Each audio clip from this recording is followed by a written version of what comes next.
یسوع نے صلیب پر دکھ اٹھایا اور یہودا جو کہ یسوع کا دوست تھا اور شاگرد بھی، اس نے یسوع کو چند سکوں کی خاطر پکڑوا دیا۔ اسے صدر عدالت میں پیش کیا گیا اور کوڑے لگائے گئے اور اسے کانٹوں کا تاج پہنایا گیا۔ صلیب اس کے کاندھوں پر رکھی گئی اور وہ گلگتا کی پہاڑی پر چلتا رہا۔ اسے ہر قدم پر مشکلات کا سامنا کرنا پڑا۔ لوگوں نے یسوع کو لان تان کیا۔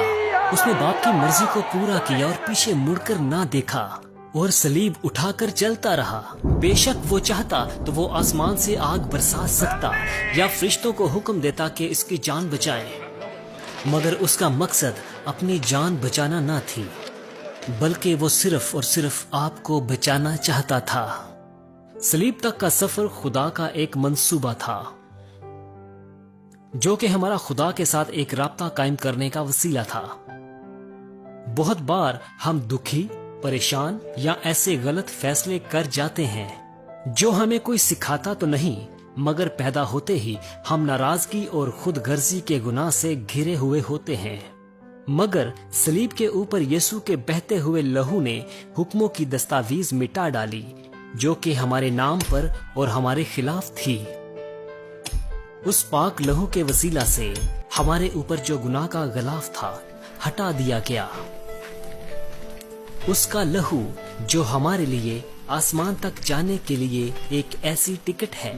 لہو سے دوبارہ رشتہ قائم ہوا اور یہ دروازہ ہمیشہ کی زندگی کا ہے۔ ہمیں اس بڑی خوشخبری کے لیے کیا کرنا ہے؟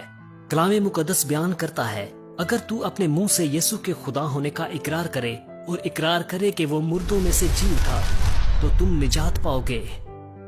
یہ کافی نہیں کہ اپنے منہ سے اقرار کریں، بلکہ پورے دل سے اسے اپنا نجات دہندہ قبول کریں۔ آج بھی صلیب کے سامنے ایک ایسا شخص کھڑا ہے جسے یسوع نجات دینا چاہتا ہے، اور وہ شخص آپ ہیں۔